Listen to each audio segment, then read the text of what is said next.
Hey guys, இந்த ethical hacking சீரிஸ்ல இன்னைக்கு நம்ம எதை பத்தி பார்க்க போறோம்னா, இந்த மாதிரி ஒரு கேம் ஸ்பைவேரை எப்படி மேக் பண்றது அப்படிங்கிறப்ப தான் பார்க்க போறோம்.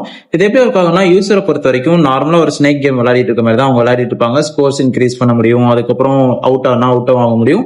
அந்த மாதிரி நார்மலா யூசருக்கு இருக்கும். ஆனா பேக்ரவுண்ட்ல நமக்கு என்ன கிடைக்கும்ன்றத நான் வெளியே காட்டுறேன். இருங்க, நான் ஃபர்ஸ்ட் கேம் கிட்ட வந்துக்கிறேன். ஓகே, இப்ப கேம் விட்டுட்டேன். யூசர் இப்ப கேம் விளையாடிட்டு இருக்காங்க. ஆனா நம்ம சிஸ்டம்ல அவங்களோட மொபைலோட ஃபுல் ஆக்சஸ் கிடைச்சிருச்சு. இப்போ ஃபார் எக்ஸாம்பிள்னா கால் லாக்ஸ் என்னால பார்க்க முடியும், அவங்க யார்கிட்ட என்ன பேசினாங்கிறத என்னால பார்க்க முடியும். அடுத்து அவங்களோட இன்ஸ்டாகிராம் அக்கௌண்ட்டை தெளிவாவே ஆக்சஸ் பண்ண முடியும். அவங்க என்ன சர்ச் பண்றாங்க, யாருக்கு ஃபாலோ கொடுத்துருக்காங்க, என்ன சாட் பண்ணிருக்காங்க, அந்த மாதிரி இருக்கக்கூடிய எல்லா ஆக்சஸுமே இதுல பார்க்க முடியும். அதுக்கப்புறம் வாட்ஸ்அப் அக்கௌண்ட், அந்த மாதிரி நார்மலா மொபைல் ஃபுல்லா நம்ம கையில இருக்க மாதிரி என்னென்ன இருக்கோ எல்லாத்தையுமே தெளிவா ஆக்சஸ் பண்ண முடியும். அந்த மாதிரி தான் இந்த கேம் ஸ்பைவேரை நம்ம பில்ட் பண்ணிருக்கோம். இது எப்படி ஸ்கிரிப்ட் ரைட் பண்ணி எப்படி ப்ராப்பரா செட்டப் பண்ணி மேக் பண்றதுங்கிறது தான் நம்ம டீடைலா பார்க்க போறோம். இது ஒரு எஜுகேஷன் பர்பஸ்க்காக மட்டும் எடுத்துக்கோங்க, யாரும் இதை மிஸ்யூஸ் பண்ணானா. அதே மாதிரி நம்ம சேனல்ல புதுசா பாக்குறவங்க இருந்தீங்கன்னா மறக்காம சப்ஸ்கிரைப் பண்ணிட்டு பாருங்க. அப்பதான் நான் டெய்லி போடக்கூடிய எத்திக்கல் ஹேக்கிங் சீரிஸ் உங்களுக்கு கரெக்டா வரும். சோ ஸ்கிப் பண்ணாம பாருங்க. இப்போ நான் இதை க்ளோஸ் பண்ணிக்கிறேன். க்ளோஸ் பண்ணிட்டு ஃபர்ஸ்ட்ல இருந்தே வரேன். இங்க இருக்கக்கூடிய டெர்மினலையும் நான் க்ளோஸ் பண்ணிக்கிறேன். ஓகே, இப்போ க்ளோஸ் பண்ணியாச்சு. ஃபர்ஸ்ட்ல இருந்து ஆரம்பிக்கலாம். இதுக்கு நான் டெர்மினல் ஓபன் பண்ணிக்கிறேன். ஓபன் பண்ணிட்டு Ctrl+Shift+ கொடுத்து ஃபாண்ட் சைஸை பெருசு பண்ணி வச்சுக்கலாம். ஃபர்ஸ்ட் இந்த இடத்துல நம்ம என்ன பண்ண போறோம்னா, நமக்கு ஒரு டூல் தேவைப்படுது. அந்த டூல் என்ன பர்பஸ்க்கு யூஸ் பண்றோங்கிறத நான் சொல்றேன். ஃபர்ஸ்ட் நீங்க ஏபிடி அப்டேட் பண்ணிக்கோங்க. அப்டேட் பண்ணாதவங்க அப்டேட் பண்ணி வச்சுக்கோங்க. அதுக்கான கமெண்ட் நான் இந்த இடத்துல கொடுத்துறேன். இதை ஏன் நான் அப்டேட் பண்ண சொல்றேன்னா, நம்ம புதுசா ஒரு டூல் இன்ஸ்டால் பண்ணல, ஏபிடி அப்டேட் பண்ணாதான் அந்த புதுசா இன்ஸ்டால் பண்ணக்கூடிய டூல் கரண்ட் வெர்ஷன் நமக்கு கிடைக்கும், இல்லைன்னா பழைய வெர்ஷன் தான் நமக்கு கிடைக்கும். சோ நான் அதனால இதை அப்டேட் பண்ணிக்கிறேன். நான் ஆல்ரெடி அப்டேட் பண்றதுனால இதை நான் எரேஸ் பண்ணிக்கிறேன். அப்டேட் பண்ணாதவங்க அப்டேட் பண்ணிட்டு இன்ஸ்டால் பண்ணுங்க. அடுத்து நம்ம இன்ஸ்டால் பண்றதுக்கான கமெண்ட் வந்துடலாம். இது அப்படியே நான் காப்பி பண்ணிக்கிறேன். இது நீங்க அப்படியே காப்பி பண்ணி வச்சுக்கோங்க. காப்பி பண்ணி யூஸ் பண்ணிக்கோங்க. இங்க பேஸ்ட் பண்ணிக்கலாம். இந்த நான் என்ன சொல்லியிருக்கேன்னா, sudo apt install scarif adbன்னு சொல்லியிருக்கேன். இது என்ன பண்ணும்னா, இந்த sudoங்கிறது ரூட் யூசர் கிட்ட பர்மிஷன் வாங்குறோம். சிஸ்டம்ல ஏதாவது சேஞ்ச் பண்றோம், புதுசா இன்ஸ்டால் பண்றோம்னா ரூட் யூசரோட பர்மிஷன் தேவை. அதுக்காக நான் sudo கொடுத்திருக்கேன். aptங்கிறது ஒரு பிளே ஸ்டோர் மாதிரி. காலையில எனக்கு டூல்ஸ் ஏதாவது இன்ஸ்டால் பண்றேன்னா இது வழியா இன்ஸ்டால் பண்ணிக்கலாம். சோ apt இன்ஸ்டால் இந்த டூல் நேம் கொடுத்துட்டு இந்த எல்லா டிபெண்டன்ஸ் ஃபைல்ஸையும் நான் இன்ஸ்டால் பண்ண சொல்லிட்டேன். இதை கொடுத்துட்டு என்டர் பண்ணா எல்லாமே இன்ஸ்டால் ஆயிரும். நான் ஆல்ரெடி இது இன்ஸ்டால் பண்ணிட்டேன். சோ இதை நான் கொடுக்க போறதுல இதை நான் எரேஸ் பண்ணிக்கிறேன். இதை அப்படியே ஒன்னும் எரேஸ் பண்ணிக்கிறேன். நீங்க இதை கரெக்டா கமெண்ட் கொடுத்தீங்கன்னா தான் ஒர்க் ஆகும். கேப்ஸ் ஸ்மால் இதெல்லாமே கரெக்டா பார்த்து கொடுங்க. ஏதாவது ஸ்பெல்லிங் மிஸ்டேக் ஆச்சுன்னா கூட இது இன்ஸ்டால் ஆகாம போற சான்சஸ் அதிகமாவே இருக்கு. சோ அதை கரெக்டா கொடுத்துக்கோங்க. நெக்ஸ்ட் நம்ம என்ன பண்ண போறோம்னா, ஒரு சர்வர் கான்ஃபிகரேஷன் மாதிரி ஒரு விஷயத்த பண்ண போறோம். இது என்ன பண்ணணும்னா, அந்த கேம்ல இருந்து வரக்கூடிய டேட்டாஸை நமக்கு கலெக்ட் பண்ணி தரும். இதை நம்ம எப்படி கிரியேட் பண்றதுங்கிற பார்க்கலாம். ஃபர்ஸ்ட் இதை நான் ஆல்ரெடி கிரியேட் பண்ணி வச்சிட்டேன். அதை உங்களுக்கு நான் காமிச்சிடுறேன். சிடி பேலோட்ஸ் இந்த ஃபோல்டருக்குள்ள தான் இருக்கு. சிடிக்கு மீனிங் சேஞ்ச் டைரக்டரி. இந்த பேலோட் இந்த ஃபோல்டருக்குள்ள கொண்டு போ அப்படின்னு நான் சொல்லியிருக்கேன். அதை எனக்கு கொண்டு வந்துருச்சு. இப்போ நான் ஒரு எல்எஸ் கமெண்ட் கொடுக்குறேன். இந்த இடத்துல இருக்கு பாத்தீங்களா, இதுதான் நம்மளுடைய ஸ்கிரிப்டட் ஃபைலு. இந்த ஃபைலை நான் இப்போ ஓப்பன் பண்ணி காமிக்கிறேன். விஐ கொடுத்து அந்த பைத்தான் ஸ்கிரிப்டை ஓப்பன் பண்ணிக்கலாம். ஆக்சுவலா ஒரு டைப் ஆஃப் பைத்தான் ஸ்கிரிப்ட் தான். இந்த மாதிரி தான் இதை ப்ராப்பரா செட்டப் பண்ணணும். இதுல இருந்து நான் வெளியே வரக்கு எஸ்கேப் கொடுத்துட்டு கோலன் கொடுத்து அதுக்கப்புறம் கியூ கொடுத்து ஒரு எக்ஸ்பிளமேட்டரி கொடுக்குறேன். இது கொடுத்தோம்னா என்ன ஆகும்னா, சேவ் பண்ணாம எக்ஸிட் ஆகும். அதாவது இதுல இருந்து ஏதாவது நான் சேஞ்சஸ் பண்ணிருக்கேன்னா அதை நீ சேஞ்ச் பண்ணாம இந்த ஸ்கிரிப்ட் மட்டும் வெளியே வா அப்படின்னு நான் சொல்லியிருக்கேன். அதுவும் எனக்கு வெளியே வந்துருச்சு. இதை நீங்க கொடுத்ததுக்கு அப்புறம் என்ன பண்ணா, சிஹெச் மோடு கொடுக்கணும். சிஹெச் மோடு கொடுத்து இதை கரெக்டா எக்ஸிக்யூட்டிவ் பர்மிஷனுக்கு மாத்தணும். நீங்க இதை ஃபர்ஸ்ட் கிரியேட் பண்ணது என்ன மாதிரி இருக்குன்னா, ஒரு ஒயிட் கலர்ல இருக்கும். ஒயிட் கலர்ல ஒரு text editor file, text file அப்படி இருக்கிறது ஒர்க் ஆகாது. சோ அதனால சிஹெச் மோடு கொடுத்து என்ன பர்மிஷனை மாத்து, மோடிஃபிகேஷன் பண்ணு. எதுக்குன்னா எக்ஸிக்யூட்டிவ் பர்மிஷனுக்கு மாத்து அப்படிங்கறத நான் இங்க சொல்லியிருக்கேன். அதுவும் எனக்கு மாத்திருச்சு. இந்த இடத்துல உங்களால கிரீன் கலர்ல பார்க்க முடியும். இது எக்ஸிக்யூட்டிவ் பர்மிஷனுக்கு செட் ஆயிடுச்சு. சோ இந்த ப்ராசஸ் முடிச்சு இதை நான் எரேஸ் பண்ணிக்கிறேன். நெக்ஸ்ட் நம்ம என்ன பண்ண போறோம்னா, இன்னொரு செட்டப்பை பண்ண போறோம். அது என்னன்னா, சர்வரை ஆக்டிவேட் பண்ண போறோம். அதுக்கு முன்னாடி ஏடிபி எப்பவுமே ரீஸ்டார்ட் பண்ணிருங்க. அது ஏன்ங்கிற சொல்லிடுறேன்.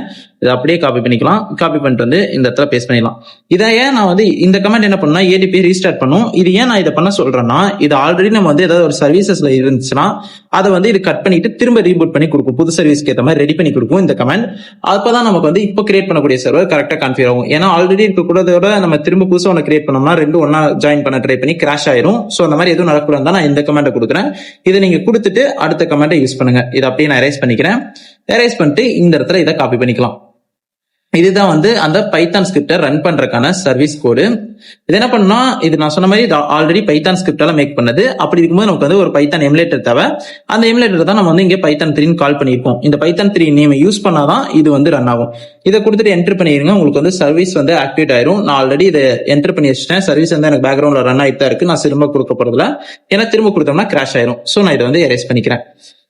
நெக்ஸ்ட் நம்ம என்ன பண்ண போறோம் அப்படின்னா, இப்பதான் நம்ம வந்து மெயின் கான்செப்டுக்குள்ளே வர போறோம். இதுதான் நமக்கான கேம். அந்த நான் சொன்ன தோட நம்ம ஸ்னேக் கேம், அந்த கேமோட சோர்ஸ் கோட் மாதிரி வச்சுக்கோங்களேன். இது கூட தான் நம்ம வந்து ஸ்பைவேர் அட்டாச் பண்ணி நம்ம ஆட் பண்ணிருப்போம்.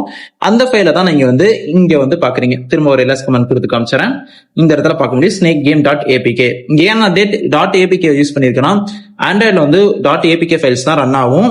அதனாலதான் வந்து இந்த இடத்துல டாட் ஏபிகே கொடுத்துருக்கேன். இதே டாட் இஎக்ஸி எல்லாம் கொடுத்தீங்கன்னா ஒர்க் ஆகாது. ஏன்னா அது வந்து விண்டோஸோட ஃபைல் ஃபார்மேட். அதனால இந்த இடத்துல ஃபைல் ஃபார்மேட் கரெக்டா மென்ஷன் பண்ணி எனக்கு ஆப்பும் ரெடியா இருக்கு. நெக்ஸ்ட் நான் இன்னொரு சில ப்ராசஸ் பண்ண வேண்டியது இருக்கு, அதை நான் சொல்லிடுறேன். நெக்ஸ்ட் என்ன ப்ராசஸ் பண்ண போறேன்னா, இந்த சில டூல்ஸை இன்ஸ்டால் பண்ணணும். இது அப்படியே நான் வந்து இந்த ஃபோல்டர் விட்டு வெளியே வந்துக்கிறேன். ஃபர்ஸ்ட் சிடி கொடுத்து 2 ஸ்கோர் கொடுத்து வெளியே வந்துக்கிறேன். அதுக்கப்புறம் இந்த இடத்துல இதை காப்பி பேஸ்ட் பண்ணிக்கிறேன். இப்போ இதெல்லாம் என்ன பண்ணும் அப்படிங்கிறத நான் சொல்லிடுறேன். ஏபி டூல இன்ஸ்டால் பண்றோம். அது என்னன்னா ஏபிகே டூல் கிட்ட நம்ம இன்ஸ்டால் பண்றோம். இது என்ன பண்ணும்னா கனெக்ஷன்ஸ் வந்து கரெக்டா எடுத்து கொடுக்கறதுக்காகவும், அதுக்கப்புறம் இந்த இடத்துல நீங்க வந்து உங்க சிஸ்டமோட ஐபி தான் கொடுக்கணும். இந்த சிஸ்டம் ஐபி கொடுக்கறதுல மாத்தி ஏதாவது கொடுத்துட்டீங்கன்னா உங்களுக்கு வந்து கனெக்ஷன் கிடைக்காது. ஸோ இந்த இடத்துல கரெக்டா உங்க சிஸ்டமோட ஐபி என்னவோ அதை நீங்க கொடுத்துருங்க. அதுக்கப்புறம் நம்மளோட ஸ்பைவேரோட சர்வீசஸ் எல்லாத்தையுமே கரெக்டா கிரியேட் பண்ணிட்டு இதை கொடுத்து என்டர் பண்ணிட்டீங்கன்னா இது ப்ராப்பரா உங்களுக்கு வந்து ஜென்ரேட் ஆயிரும். இதை கொடுத்ததுக்கு அப்புறம் தான் நீங்க வந்து இந்த ஃபைலை மொபைலுக்கு ஷேர் பண்ண ஆரம்பிக்கணும். ஸோ இதை கரெக்டா கொடுத்துருங்க. நான் இதை வந்து எரேஸ் பண்ணிக்கிறேன். ஆல்ரெடி இதெல்லாமே நான் பர்ஃபெக்டா செட் பண்ணி வச்சிட்டேன். ஸோ இதை வந்து எரேஸ் பண்ணிக்கலாம். ஓகே, இது வந்து எரேஸ் ஆயிடுச்சு. நெக்ஸ்ட் நம்ம என்ன பண்ண போறோம் அப்படின்னா, நம்ம அந்த ஃபைலை ரன் பண்ண போறோம். அதுக்கான கமெண்ட் தான் இது. இதை நான் அப்படியே காப்பி பண்ணிக்கிறேன். காப்பி பண்ணிட்டு வந்து டெர்மினல்ல பேஸ்ட் பண்ணிக்கலாம். ஓகேவா? இப்போ இந்த இடத்துல இதெல்லாமே பர்ஃபெக்டா செட் ஆயிடுச்சு. நமக்கு வந்து ரன் ஆகிறதுக்கான எல்லா இதுமே இருக்கு. நான் ஃபர்ஸ்ட் அந்த மொபைலுக்குள்ள அந்த கேம் இன்ஸ்டால் பண்ணிக்கிறேன். வெயிட் பண்ணுங்க. அப்படியே இந்த மொபைல் எடுத்துக்கலாம். ஓகே, இப்போ நான் வந்து கேம் எனக்கு இன்ஸ்டால் ஆயிடுச்சு. இப்போ நான் வந்து இதை என்டர் பண்ண போறேன். என்டர் பண்ணையில உங்களுக்கு என்ன கேட்கும்னா, உங்களோட சிஸ்டமோட பாஸ்வேர்டு கேட்கும். ஏன்னா இந்த சர்வீசஸ் நம்ம ரன் பண்றதுக்கு ரூட் யூசரோட பர்மிஷன் தேவை, சர்வர் ஆக்சஸ் பண்றதுனால. அதனால இந்த இடத்துல என் சிஸ்டமோட பாஸ்வேர்டை நான் கொடுத்துக்கிறேன். கொடுத்துட்டு என்டர் பண்ணிருங்க. உங்க சிஸ்டமோட பாஸ்வேர்டு என்னவோ அதை கொடுத்துருங்க. இப்போ இந்த இடத்துல என்ன பண்ணணும் அப்படின்னா, எக்ஸிட் கமெண்ட் கொடுக்கணும். எதுக்காக நம்ம எக்ஸிட் கமெண்ட் கொடுக்கணும்னா, இப்போ ஏடபிள்யூ வந்து பழைய சர்வர் எல்லாத்தையும் கில் பண்ணிடுச்சு. புதுசா சர்வர் எல்லாமே கான்ஃபிகர் ஆகி இந்த ஐபியோட கனெக்ட் ஆயிடுச்சு. நம்மளோட எல்லா ஐபிஸும் கரெக்டா செட்டப் ஆயிடுச்சு. இப்போ இதுல வந்து எக்ஸிட் கொடுத்துருங்க. எக்ஸிட் கொடுத்துட்டு கொஞ்ச நேரம் வெயிட் பண்ணுங்க. உங்களுக்கு வந்து திரும்ப சர்வரோட கனெக்ட் ஆகும். அந்த கேம்குள்ள போக ஆரம்பிக்கும். வெயிட் பண்ணுங்க. இந்த கமெண்ட் நீங்க எப்பவுமே கொடுத்ததும் ஃபர்ஸ்ட் கேம்குள்ள போனதுக்கு அப்புறம் தான் அது உங்களுக்கு வந்து மொபைலோட சர்வீசஸ் எல்லாத்தையுமே எடுத்து கொடுக்கும். இப்போ கேம்குள்ள வந்துருச்சு. நம்ம கேம் விளையாடுறதுனாலும் கேம் விளையாட முடியும், நம்மளும் விளையாடுறதுனாலும் விளையாட முடியும், பிளஸ் யூசர் விளையாடுறதுனாலும் விளையாட முடியும். இது வந்து அந்த கேம் அவங்க இன்ஸ்டால் பண்ணதுக்கு அப்புறம் நடக்கக்கூடிய ப்ராசஸ். இப்போ நான் இந்த கேம் விட்டு வெளியே வரேன். ஓகே, இப்போ கேம் விட்டு வெளியே வந்தோம்னா நம்ம ஃபர்ஸ்ட் நான் எக்ஸ்பிளைன் பண்ணல காமிச்சேன்ல, அந்த மாதிரி நமக்கு வந்து ஃபுல் ஆக்சஸ் இங்கே கிடைச்சிச்சு. கைஸ், இதுல டவுட் இருக்கு. நான் வந்து இன்னும் எத்திக்கல் ஹேக்கிங்க டீப்பா கத்துக்கணும் அப்படின்னு நீங்க நினைச்சீங்கன்னா, பென்டெஸ்ட் L1 வந்துட்டு நம்ம கிட்ட ஒரு மெம்பர்ஷிப் இருக்கும். அது வந்து காஸ்ட் வந்து 319 ருபீஸ்க்கு இருக்கும். அது நீங்க பே பண்ணி ஜாயின் பண்ணிக்கோங்க.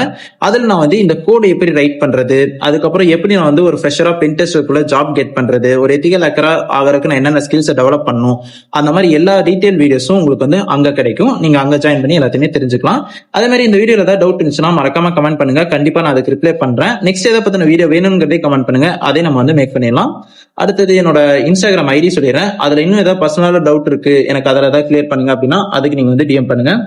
nal_cy இதான் என்னோட இன்ஸ்டாகிராம் ஐடி. இதுக்கு நீங்க வந்து எப்பனாலும் டிஎம் பண்ணலாம். டிஎம் பண்ணுங்க, நம்ம அதுல பார்ப்போம். இதுல இருந்து சேஃபா இருக்கிறதுக்கு அன்வான்ட் ஃபைல்ஸ் எதையுமே வந்து டவுன்லோட் பண்ணாதீங்க. எந்த ஒரு கேம்ஸையும் அன்வான்டா குரோம்ல இருந்து டவுன்லோட் பண்ணாதீங்க. அப்படி டவுன்லோட் பண்ணீங்கன்னா இந்த மாதிரி தான் நடக்கும்.